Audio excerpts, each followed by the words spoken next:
శ్రీ గురుభ్యో నమః. శ్రీమద్భాగవతమునకు మాస్టారు ప్రసాదించిన వివరణను చెప్పుకుంటూ ఉన్నాము. అందులో భాగంగా అజామిళోపాఖ్యానమును పూర్తి చేసుకున్నామండి. అటుపైన పరీక్షిత్తు మహారాజు సుఖయోగిని అడుగుతూ ఉన్నాడు. స్వయంభవ మన్వంతరమునందలి సృష్టిక్రమమును ప్రసక్తి చేసితివి అయా, అందులో దేవతలు, దానవులు, పక్షులు, సర్పములు, నరుల సృష్టిని వర్గీకరణముని సూచించావు. దాన్ని గురించి విస్తరించి చెప్పుము అన్నాడండి. అదిగో ఆ సృష్టి క్రమమందలి విశేషములను గురించి వివరింప ఆరంభించాడు సుఖయోగి. ప్రచేతసుని పుత్రులు 10 మంది మహాసముద్రమున తపస్సు చేయుచుండిరని పూర్వము చెప్పబడినది కదా. ప్రచేతసుల కథ మనం చెప్పుకున్నామండి. ప్రచేతసులు అంటే ఇంద్రియములు. ఇంకా సింపుల్గా చెప్పుకుందాం. ఈ ప్రచేతసులు తపస్సు చాలించి సముద్రము నుండి వెలువడి ఈవలకు వచ్చుసరికి భూమి అంతయు పెరిగిన వృక్షములతో నిండి ఉండెను. ఇక దేనికిని సందు లేకుండా పెరిగిన ఆ వృక్షములను చూచి ప్రచేతసులు మిక్కిలి కోపించిరి. వాళ్ళు కోపించారు. నోళ్ల నుండి మహావాయువును ప్రసరింపజేసి అగ్నిని కల్పించిరి. అది ఆ వృక్షములను దహింపజొచ్చెను. దానిని చూచి సోముడు వారికి ప్రత్యక్షమై ఇట్లు పలికెను. ఈ ప్రచేతసులు ఏం చేశారండి? మహావాయువును ప్రసరింపజేశారట, అగ్నిని కల్పించారట, ఆ వృక్షాలను దహింపజొచ్చారటండి. అప్పుడు సోముడు వాళ్ళతో ఇట్లా అంటూ ఉన్నాడు. మహానుభావులారా, దీనములైన వృక్షముల మీద మీరు కోపింపదగునా? మీరు ఈ వృక్షాదుల కన్నా ముందు పుట్టినవారు. మీరు కూడా ఈ సృష్టిలోని జీవులకు అధిపతులే. కనుకనే ప్రజాపతి అను పదము బ్రహ్మతో పాటు మీకు కూడా చెల్లును. ఈ వృక్షములు కూడా బ్రహ్మ సృష్టిలోనివే కనుక మీరు దహింపరాదు. మీరు జీవుల వృద్ధి కోరవలెను కానీ నాశము కాదు. మొట్టమొదట సృష్టికర్త అయిన నారాయణుడు ఓషధులను సంకల్పించెను. అతడు సృష్టికి ఇష్టము, బలము కోరి వీనిని సంకల్పించెను. ఈ వృక్షములు పాదములు లేనివి కనుక వీనికి మొదట అన్నము ఏర్పాటు చేసెను. అప్పుడు పాదచారులకు ఈ వృక్షములలోని అన్నమును భాగముగా పంచిపెట్టెను. అప్పటి నుండి 4 పాదములు గల జీవులు, 2 కాళ్ళు 2 చేతులు గల జీవులు వృక్షముల ఆహారమును పాలు పంచుకొని జీవించుచున్నారు. వృక్షములు మాత్రము సృష్టిలో ఇతర జీవుల ఆహారమును పంచుకొనకుండుటచే పుణ్యాత్ములుగా మిగిలిపోయినవి. ఇది చూడండి, సృష్టి అందలి వివరములు చెప్పబడుతున్నాయి. అంటే ఆ జీవ పరిణామ క్రమమునందలి వివరాలు చెప్పబడుతూ ఉన్నాయండి. ఇక్కడ మనకి మాస్టర్ చెప్తూ ఉన్నారు. ఇక్కడ చాలా అద్భుతమైనటువంటి వివరణ అండి. మనం జాగ్రత్తగా శ్రవణం చేయాలి. ప్రచేతసులు ఇంద్రియములకు అధిదేవతలని పూర్వము వివరింపబడినది. ప్రచేతసులు అంటే ఎవరు? పైగా 10 మంది అంటున్నారు వీళ్ళు. 10 మంది అంటే 5 జ్ఞానేంద్రియములు, 5 కర్మేంద్రియములు. ఈ ఇంద్రియములకు అధిదేవతలు వీళ్ళు ప్రచేతసులు. అంటే వృక్షములకు ఇంద్రియములు లేవు, జీవమున్నది. వృక్షానికి జీవం ఉందండి, కానీ ఇంద్రియాలు లేవు. మొట్టమొదటి ఆహారము ఈ భూమిపై వృక్షములకు స్వతంత్రముగా కల్పింపబడినది. సూర్యరశ్మి, చంద్రకిరణములు, గాలి, నీరు వృక్షములకు ఆహారమగునట్లుగా సృష్టికర్త కల్పించను. వృక్షాలకు ఆహారం ఏంటండి? మనకు ఆహారం వృక్షాలు బాగానే ఉంది. మరి వృక్షాలకు ఏంటి ఆహారము అంటే? అదిగో సూర్యరశ్మి, చంద్రకిరణములు, గాలి, నీరు. మనము చిన్నప్పుడు కిరణజన్య సంయోగ క్రియ అని నేర్చుకున్నాం. వృక్షాలు ఎట్లా ఆహారం తయారు చేసుకుంటాయని. ఎట్లా తయారు చేసుకుంటాయి? ఆ నీటి ద్వారా, ఆ సూర్యరశ్మి ద్వారా, ఆ చంద్రకిరణాల ద్వారా, ఆ గాలి ద్వారా. గాలిలో ఉండేటువంటి కార్బన్ డైఆక్సైడ్ ఉంది కదండి, వీటి ద్వారా ఆహారాన్ని తయారు చేసుకుంటాయని మనం సైన్స్లో కూడా చదువుకున్నాం. కనుక వీటికి ఆహారం ఏంటి? అదిగో అవే పంచభూతములు. అట్లా సృష్టికర్త కల్పించాడు. మిగిలిన జంతువులను, నరులను ఈ వృక్షముల నుండి ఆహారమును స్వీకరింపవలెను. కనుక వృక్షములను తినుటయో, వృక్షములను తిన్న జంతువులను తినుటయో చేయవలెను. మనం చేయాల్సింది ఏంది? వృక్షాలను తింటాం.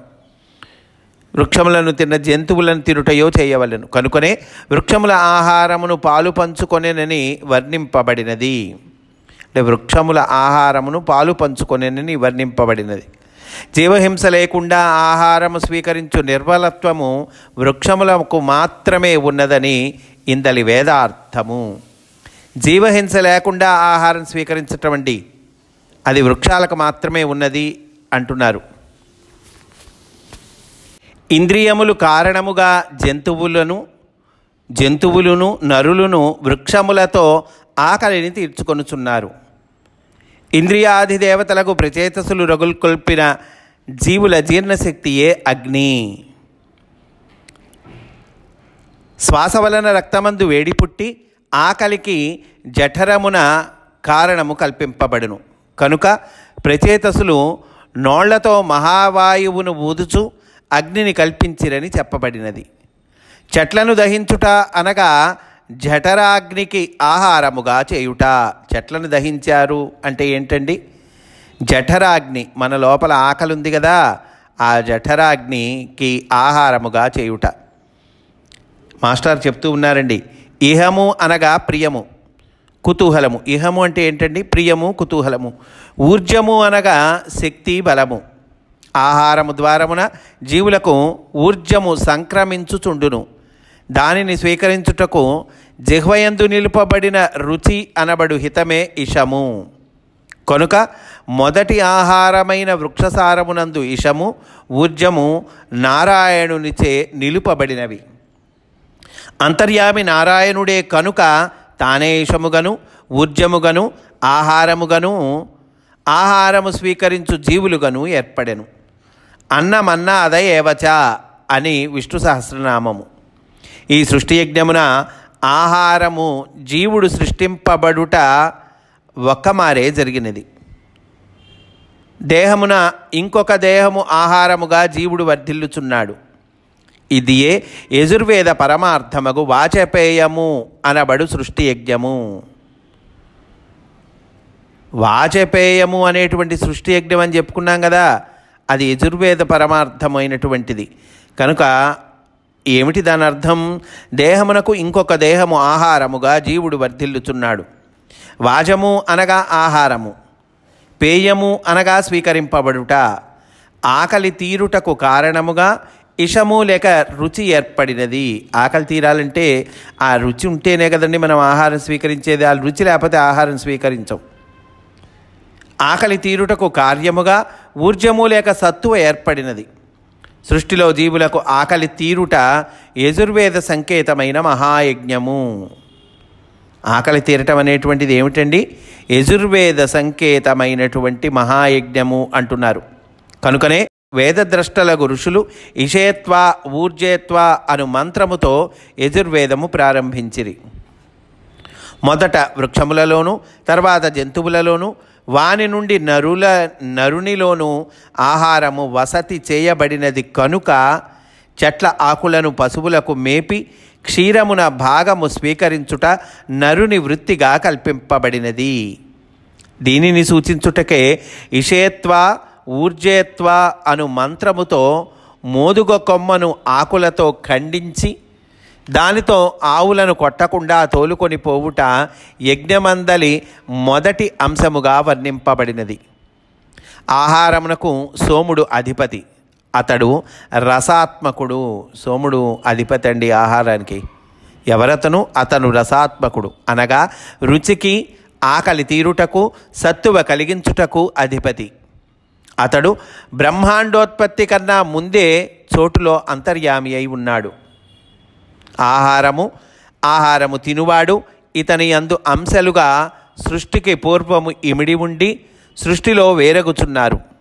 కనుకనే సోముడు అర్ధనారీశ్వరుడైన సోమేశ్వరుడు. సా ప్లస్ ఉమా సోమ, ఉమతో కూడినవాడు అని సోమశబ్దమునకు అర్థము అంటున్నారండి. ఓ ప్రచేతసులారా, మేము ప్రజాసర్గము కొరకు కదా సృష్టికర్త సృష్టించెను. కనుక మీరు ఈ వృక్షములను దహించుట న్యాయము కాదు. అంటే అర్థము మాస్టర్ వివరిస్తున్నారండి.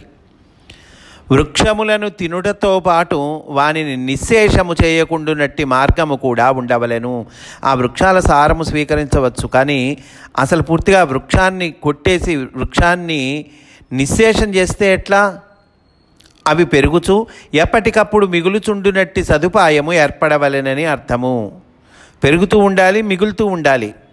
కనుకనే వృక్షములు ఖండింపబడినను మరలా చిగిర్చి వృద్ధి చెందునట్టి సదుపాయము వరముగా ప్రసాదింపబడినదని రాబోవు కథలో చెప్పబడును. వృక్షాలకి ఈ వరాన్ని ఇచ్చారండి. ఏమిటా వరము? వాటిని భాగాలను కట్ చేసినా కూడా, అంటే కొన్ని కొమ్మల్ని కట్ చేసినా కూడా మరలా చిగిర్చి వృద్ధి చెందునట్టి సదుపాయము వాటికి వరంగా ప్రసాదింపబడినది. అది రాబోయే కథలో చెప్పబడుతుంది అంటున్నారు మాస్టారు. జంతువునకు కానీ నరునకు కానీ దేహభాగములు ఖండింపబడినచో మరి మొలువవు. మనకు కానీ, అంటే మానవులకు కానీ జంతువులకు కానీ దేహభాగాలు ఒక చేతిలో కాళ్ళలో కట్ చేశారనుకోండి, మళ్ళీ మొలుస్తాయా? మొలువవు. దీన్ని బట్టి ఏమర్థమవుతోందండి?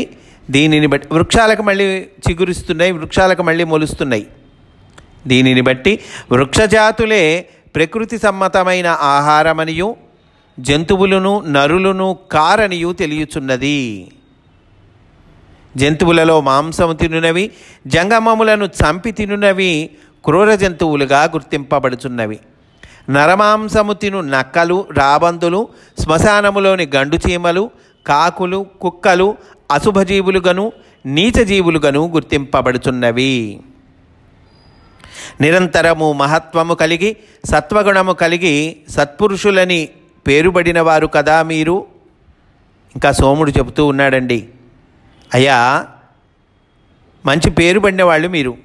మీ తాతలు తండ్రులు మొదలగు పెద్దలు ఎన్నడూనూ పొందనట్టి దుష్కృతమును క్రూరభావమును మానుడు. వృక్షములను కూడా దయతో చూడుడు. అవి మిమ్ములను చూచి భయపడినచో మీరు మహానుభావులెట్లగుదురు అంటున్నారండి. ఇక్కడ మాస్టర్ వివరణ ఇస్తున్నారు. ఇంద్రియములు గల జీవులకు వృక్షముల ఎడల గల ధర్మమును గూర్చి చెప్పబడిన హెచ్చరిక ఇది. ఇంద్రియాలున్నటువంటి జీవులు వాళ్ళు వృక్షాలను ఎట్లా చూడాలి అది చెప్తూ ఉన్నారు. ఆహారము కొరకు ప్రాణావసరముల కొరకు కాకుండా వినోదమునకై వృక్షములను కూడా చంపరాదు. వినోదం కోసం చంపకూడదండి. దయాగుణముతో జీవించవలెను. జంతువు అక్కరలేనిదే వృక్షములను చంపవు. జంతువులు చంపవటండి, అక్కర్లేనిదే ఆ జంతువులు వృక్షాన్ని చంపవట. నరునకు వినోదమునకై జంతువులను వేటాడు జబ్బు ఉంది కదండి. కొంతమంది వినోదానికై జంతువుల్ని వేటాడతారు, కానీ జంతువులో అవి అనవసరంగా అక్కర్లేనిదే వృక్షాలను చంపవు. అట్లే అక్కరలేని మొక్కలను పీకుచుండుట కూడా ఇది నరునికి ఉన్నది. బుద్ధిమంతుడు ఇట్టి చేష్టలు మాని కరుణ కలిగి ఉండవలెనని హెచ్చరిక అంటున్నారు మాస్టారు.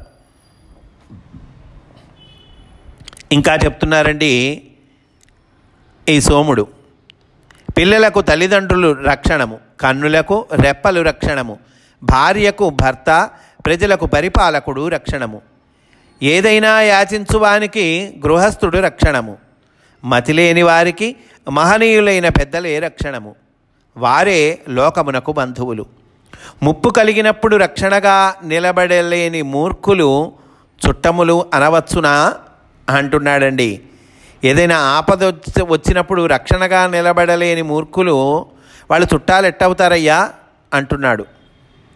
అందలి శరీరములలో ఉన్నవాడు ఆత్మస్వరూపుడైన ఈశ్వరుడు. అందరి శరీరంలో ఉన్నవాడు ఎవరు? ఆత్మస్వరూపుడైన ఈశ్వరుడు. దీనిని గుర్తుంచుకొని బ్రతుకవలెను. ఈ జీవులందరూ అంతర్యామి దేహమునందున్నారని మరువరాదు. అప్పుడు మనస్సులో పరిశుద్ధాత్ములైన మీబోటి వారు మెచ్చుకొందురు. మీరు ఎచ్చటెచ్చట సర్వాంతర్యామిని చూచుచున్నారో అచ్చట కోపము తొలగించుకొనవలెను. దహింపబడగా మిగిలిన వృక్షములను బ్రతుకనీయవలెను. మీరు మా ప్రార్థనను అంగీకరింపవలెను. సోముడు ప్రచేతసులతో అంటూ ఉన్నాడండి, నా కుమారిని అంటే నా కూతుర్ని మీకు భార్యగా వసగెదను.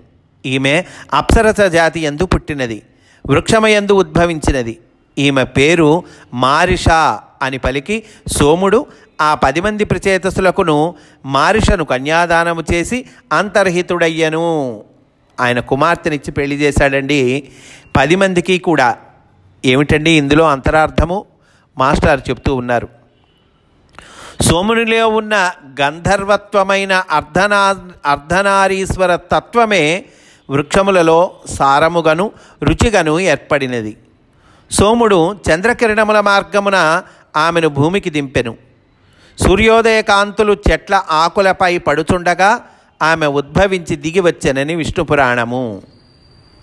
సోముని రసాత్మకత్వము చంద్రకిరణముల ద్వారా పనిచేయగా పితృదేవతలు విత్తనములకు అంకురశక్తిని కలిగించుచున్నారు.